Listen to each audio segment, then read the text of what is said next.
Okay, welcome to all of you. In the last class, we were discussing the use of shall and should. Today, we are going to discuss the use of will.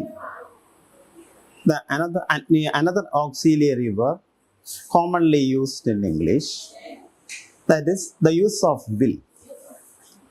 അപ്പോൾ കഴിഞ്ഞ ക്ലാസ്സിൽ നമ്മൾ ഷാലിൻ്റെയും വില്ലിൻ്റെയും ഉപയോഗത്തെക്കുറിച്ചാണ് പറഞ്ഞത്. ഷാലിൻ്റെയും ഷുഡിൻ്റെയും ഉപയോഗത്തെക്കുറിച്ചാണ് പറഞ്ഞത്. അപ്പോൾ ഇന്ന് നമ്മൾ will എന്ന ഓക്സിലിയറി വെർബിൻ്റെ ഉപയോഗത്തെക്കുറിച്ചാണ് ഇന്ന് നമ്മൾ ഇവിടെ പറയാൻ പോണത്. വിൽ, എപ്പോഴാണ് വിൽ എന്ന ഓക്സിലിയറി വെർബ് ഉപയോഗിക്കുന്നത്? ഏത് സാഹചര്യത്തിലാണ്?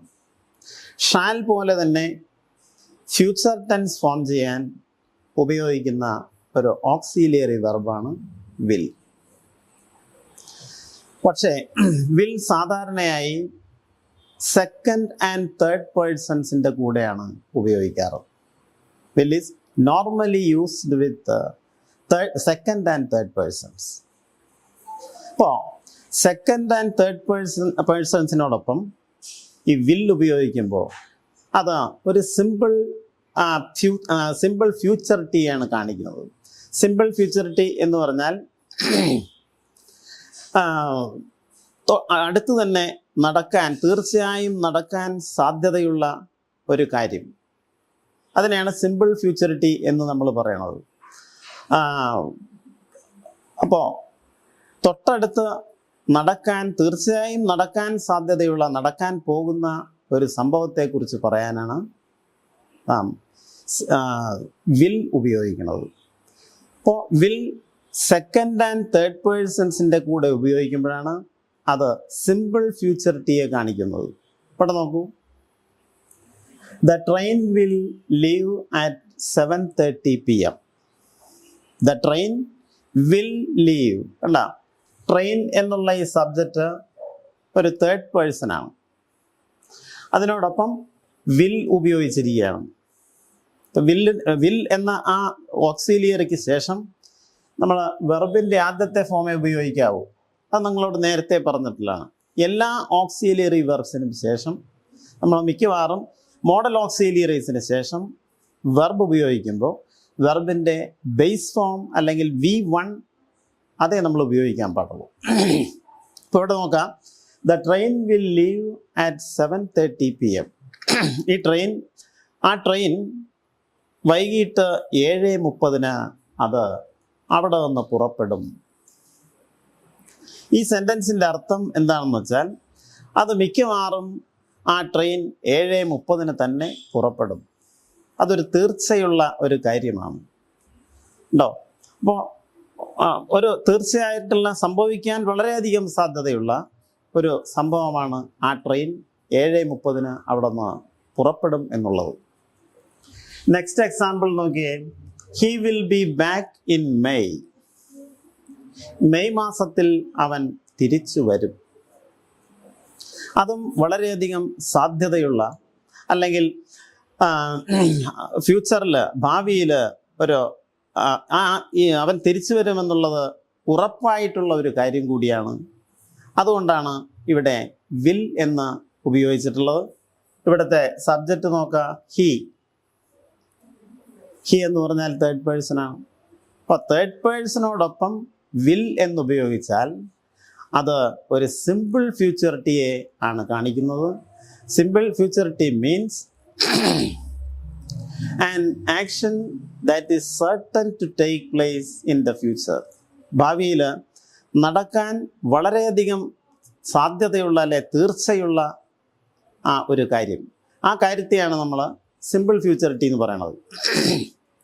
അപ്പോൾ സിമ്പിൾ ഫ്യൂച്ചറിറ്റിയാണ് ഇവിടെ സെക്കൻഡ് ആൻഡ് തേർഡ് പേഴ്സൺസിൻ്റെ കൂടെ വിൽ ഉപയോഗിച്ചാൽ അത്, ഞാൻ വീണ്ടും പറയണം, സിമ്പിൾ ഫ്യൂച്ചറിറ്റിയാണ് കാണിക്കുന്നത്.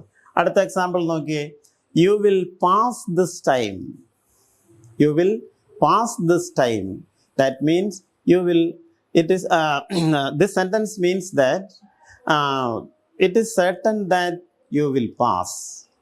ഈ സെൻറ്റൻസിൻ്റെ മീനിങ് എന്താണെന്ന് വെച്ചാൽ നിങ്ങൾ ഈ വർഷം പാസ്സാവും. പാസ്സായിട്ടില്ല, സംഭവിക്കാൻ പോകുന്നൊരു കാര്യമാണ്. നിങ്ങൾ ഈ വർഷം പാസ്സാവും. അത് ഏതാണ്ട് തീർച്ചയുള്ള ഒരു കാര്യമാണ്.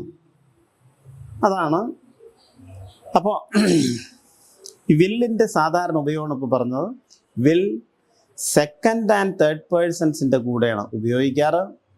അങ്ങനെ ഉപയോഗിക്കുമ്പോൾ ആ വാക്യത്തിന് ഒരു തീർച്ചയെ ആ വാക്യം ഒരു തീർച്ചയെ കാണിക്കുന്ന വാക്യം കൂടിയായിരിക്കും. അപ്പോൾ വില്ലിൻ്റെ ഒരു നോർമൽ യൂസാണ് ഇവിടെ പറഞ്ഞത്. നമ്മൾ വിൽ സെക്കൻഡ് ആൻഡ് തേർഡ് പേഴ്സൺസിൻ്റെ കൂടെയാണ് സാധാരണയായിട്ട് ഉപയോഗിക്കുന്നത്. എന്നാൽ വിൽ നമുക്ക് ഫസ്റ്റ് പേഴ്സൺസിൻ്റെ കൂടെയും ഉപയോഗിക്കാം. പക്ഷേ വില്ല് ഫസ്റ്റ് പേഴ്സൻ്റെ കൂടെ ഉപയോഗിക്കുമ്പോൾ അത് ഒരു ഡിറ്റർമിനേഷനെയോ അല്ലെങ്കിൽ ഒരു ത്രെറ്റ്, ഭീഷണിയെയോ അല്ലെങ്കിൽ ഒരു പ്രോമിസ്, ഒരു വാഗ്ദാനത്തെയോ അല്ലെങ്കിൽ ഒരു വില്ലിങ്നെസ്, ഒരു സന്നദ്ധതയോ ആയിരിക്കും അതുകൊണ്ട് അർത്ഥമാക്കുന്നത്. നമ്മൾ ഈ എക്സാമ്പിളിലേക്ക് നോക്കിയാൽ നമുക്ക് കാണാം. See those examples. I will do it whatever happens. ഇതാണ് I will do it whatever happens. എന്ത് സംഭവിച്ചാലും ഞാൻ ഇത് ചെയ്യും. That means എന്ത് സംഭവിച്ചാലും ഞാൻ ഇത് ചെയ്യും. അത് ഞാൻ തീർച്ചപ്പെടുത്തിയിട്ടുള്ള ഒരു കാര്യമാണ്. അതൊരു ഡിറ്റർമിനേഷനെയാണ് കാണിക്കുന്നത്. അപ്പോൾ ഫസ്റ്റ് പേഴ്സൺസിൻ്റെ കൂടെ വില്ല് ഉപയോഗിച്ചാൽ അത് ഒരു ഡിറ്റർമിനേഷനെ കാണിക്കുന്നു, ഒരു ദൃഢനിശ്ചയത്തെ, ഉറച്ച ഒരു തീരുമാനത്തെയാണ് കാണിക്കുന്നത്.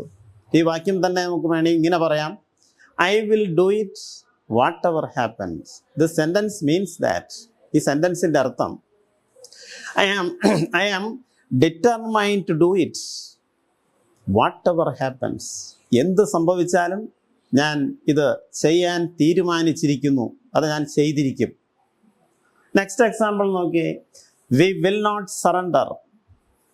ഞങ്ങൾ കീഴടങ്ങില്ല എന്ന് പറഞ്ഞാൽ അതും ഒരു ഡിറ്റർമിനേഷനാണ്, ഞങ്ങളുടെ ഒരു തീരുമാനമാണ്, ഞങ്ങളുടെ ഒരു ദൃഢനിശ്ചയമാണ്.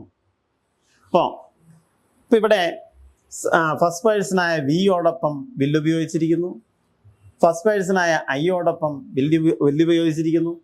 അടുത്ത സെൻറ്റൻസ് നോക്കാം. I will not let him go. I will not or won't let him go. അവനെ ഞാൻ പോവാൻ അനുവദിക്കില്ല എന്ന് പറഞ്ഞാൽ അത് ഞാൻ എടുത്തൊരു തീരുമാനമാണ്. അപ്പം അങ്ങനെയുള്ള തീരുമാനങ്ങൾ അവതരിപ്പിക്കാൻ ഫസ്റ്റ് പേഴ്സണോടൊപ്പം വിൽ എന്നുപയോഗിക്കാം. ഇനി അടുത്തതാണ് വിൽ ഫസ്റ്റ് പേഴ്സണോട് ഒപ്പം ഉപയോഗിക്കുമ്പോൾ ചില സാഹചര്യങ്ങളിൽ അവ പ്രോമിസിനെ, വാഗ്ദാനത്തെ പ്രകടിപ്പിക്കാറുണ്ട്, അല്ലെങ്കിൽ വാഗ്ദാനത്തെ കാണിക്കാറുണ്ട്. അതായത് നമ്മൾ ഒരു വാഗ്ദാനം നൽകുമ്പോൾ നമുക്ക് ഈ വിൽ ഫസ്റ്റ് പേഴ്സൻ്റെ കൂടെ ഉപയോഗിച്ചുകൊണ്ടുള്ള വാക്യങ്ങൾ ഉപയോഗിക്കാം. ഇവിടെ നോക്കാം, ഈ എക്സാമ്പിൾ നോക്കൂ. I will do whatever I can to help you. I will do whatever, ഞാൻ എന്തും ചെയ്യും. എന്തിനു വേണ്ടി? I can to help you. I will do whatever I can, എനിക്ക് ചെയ്യാൻ കഴിയുന്നതെല്ലാം ഞാൻ ചെയ്യും. ടു ഹെൽപ്പ് യു, നിങ്ങളെ സഹായിക്കാൻ എനിക്ക് ചെയ്യാൻ കഴിയുന്നത് എന്തും ഞാൻ ചെയ്യും. That is my promise. ഇവിടെ ഒരു പ്രോമിസാണ് ഇവിടെ അവതരിപ്പിക്കുന്നത്. വിൽ ഉപയോഗിച്ചുകൊണ്ട് ഒരു പ്രോമിസ് ആണ് ഇവിടെ അവതരിപ്പിച്ചിട്ടുള്ളത്. അപ്പോൾ ഫസ്റ്റ് പേഴ്സണോടൊപ്പം വില്ല് ഉപയോഗിച്ചാൽ അത് ചില സാഹചര്യങ്ങളിൽ പ്രോമിസിനെ കാണിക്കുന്നു. അടുത്ത എക്സാമ്പിൾ നോക്കിയേ. I will try to get you a job. I will try to get you a job. നിങ്ങൾക്ക് ഒരു ജോലി കിട്ടാൻ ഞാൻ ശ്രമിക്കും. That is my promise. ഇവിടെ നോക്കൂ, ഐ വിൽ എന്നാണ് ഉപയോഗിച്ചിട്ടുള്ളത്, ഫസ്റ്റ് പേഴ്സണോടൊപ്പം ഐ വിൽ. അപ്പോൾ ഈ വാക്യങ്ങളെല്ലാം പ്രോമിസിനെ കാണിക്കുന്ന വാക്യങ്ങളാണ്. ഇനി അടുത്തതായി, മൂന്നാമതായി, വിൽ ഫസ്റ്റ് പേഴ്സണോട് ഒപ്പം ഉപയോഗിക്കുമ്പോൾ അവ ചില സാഹചര്യങ്ങളിൽ ഒരു ഭീഷണിയെ ആയിരിക്കും പ്രകടിപ്പിക്കുന്നത്, അല്ലെ ഒരു ഭീഷണിയെ കാണിക്കുന്ന വാക്യങ്ങൾ നമുക്ക് ഫസ്റ്റ് പേഴ്സണോടൊപ്പം വിൽ ഉപയോഗിച്ചുകൊണ്ട് ഉണ്ടാക്കാവുന്നതാണ്. അപ്പോൾ ഒരു ത്രെറ്റ് അല്ലെങ്കിൽ ഒരു ഭീഷണി, ഇവിടെ നോക്കൂ നിങ്ങൾ, I will teach him A lesson. ഞാൻ പറയണ ഒരാളോട്, I will teach him A lesson, ഞാൻ അവനെ ഒരു പാഠം പഠിപ്പിക്കും. ദാറ്റ് മീൻസ് അതൊരു ത്രീറ്റാണ്, ഒരു ത്രെറ്റാണ്, ഒരു ഭീഷണിയാണ്, എൻ്റെ ഭാഗത്തു നിന്നുള്ളൊരു ഭീഷണിയാണ്. അപ്പോൾ ആ ഭീഷണി അവതരിപ്പിക്കാൻ ഇവിടെ നമുക്ക് ഫസ്റ്റ് പേഴ്സണോടൊപ്പം വിൽ എന്ന് ഉപയോഗിക്കാം. നോക്കൂ അടുത്തത്, we will dismiss you from service. We will dismiss you from service, ഞങ്ങൾ നിങ്ങളെ സർവീസിൽ നിന്ന് തന്നെ പിരിച്ചുവിടും. That is also a threat. അപ്പോൾ ഇങ്ങനെയുള്ള ഭീഷണി വാക്യങ്ങൾ അവതരിപ്പിക്കാൻ നമുക്ക് വിൽ ഉപയോഗിക്കാം. പക്ഷേ അതെന്തിനോടൊപ്പം? ഫസ്റ്റ് പേഴ്സൺ സബ്ജക്റ്റായിട്ട് വരുമ്പോൾ മാത്രമേ അങ്ങനെ ഉപയോഗിക്കാവൂ. അടുത്ത മറ്റൊരു സാഹചര്യം എന്താണെന്ന് വെച്ചാൽ, ഫസ്റ്റ് പേഴ്സൺസിനോടൊപ്പം വിൽ ഉപയോഗിക്കുമ്പോൾ ചില സാഹചര്യങ്ങളിൽ ആ വാക്യങ്ങൾ ഒരു വില്ലിങ്നെസ്സിനെ കാണിക്കാൻ ഉപയോഗിക്കാറുണ്ട്. വില്ലിങ്നെസ്, എന്താ വില്ലിങ്നെസ്? സന്നദ്ധത. നമുക്ക് ആരെങ്കിലും മറ്റും സഹായിക്കാനുള്ള ആ വില്ലിങ്നെസ്. അപ്പോൾ വില്ലിങ്നെസ്സിനെ പ്രകടിപ്പിക്കാൻ നമുക്ക് ഫസ്റ്റ് പേഴ്സൺസിനോടൊപ്പം വിൽ ഉപയോഗിക്കാം. ഈ വാക്യം നോക്കി, all right I will come with you. All right, എല്ലാം ശരി, I will come with you, ഞാൻ നിങ്ങളുടെ കൂടെ വരും. That means I am willing to come with you, ഞാൻ നിങ്ങളോട് ഒപ്പം വരാൻ സന്നദ്ധനാണ്. എൻ്റെ സന്നദ്ധതയാണ് ഇവിടെ ഈ ഐ വിൽ കൊണ്ട് പ്രകടിപ്പിക്കുന്നത്. അടുത്തതോ, we will consider the matter.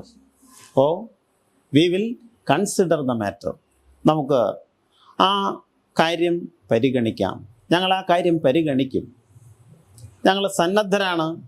V are willing to consider the matter എന്നാണ് ഈ സാഹചര്യത്തിൽ ഈ വാക്യത്തിൻ്റെ അർത്ഥം.